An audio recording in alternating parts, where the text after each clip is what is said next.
Sestry a bratia, milí priatelia a fanúšikovia slov nádeje, vitajte pri ich sledovaní. God is good, alebo Boh je dobrý. Túto jednoduchú, holú vetu som v priebehu posledných 2 týždňov počula najmenej 100-krát. Dnes by som vám aspoň v stručnosti chcela porozprávať o tom, ako som jeho dobrotu a milosť mohla nanovo precítiť tam, kde by ste to možno nečakali. V ďalekej Tanzánii.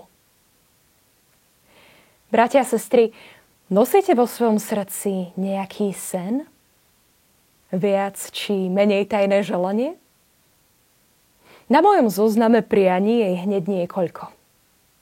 Vidieť polárnu žiaru, voľným okom pozorovať veľryby, naučiť sa jazdiť na koni, posedieť si na ťave. Donedávna bola jeho súčasťou i návšteva safari parku alebo Afriky celkovo. Donedávna. Pretože tento môj detský sen sa mi počas uplynulých dní splnil. Boh je dobrý. A vďaka jeho milosti som spolu s mojimi 4 priateľmi z našej cirkvi mohla zažiť jedno obrovské africké dobrodružstvo. Ochutnala som ugali a čerstvú papáju. Videla som slony a stáda zebier v ich prirodzenom prostredí. Stála som pod gigantickým baobabom ako z Malého princa a bola som svedkom nesmiernej úcty a pohostinnosti miestnych ľudí, ktorí sa od nás, Európanov, líšia snáď len farbou pleti a niekedy naozaj nízkym životným štandardom. Trochu som sa opálila a získala som nových kamarátov. V podobe detí, študentov a učiteľov škôl, ktorých mnohí z vás modlitebne i finančne podporujú v rámci projektu Deti Afriky.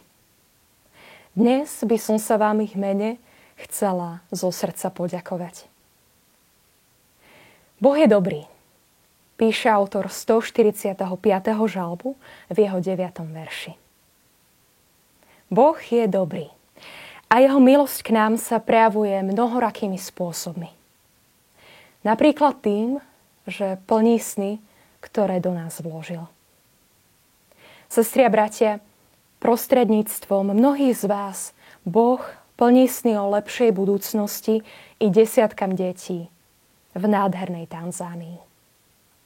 Posielajú vám odkaz. Ďakujeme vám a neprestávame na vás myslieť v našich modlitbách. Želám vám požehnaný deň.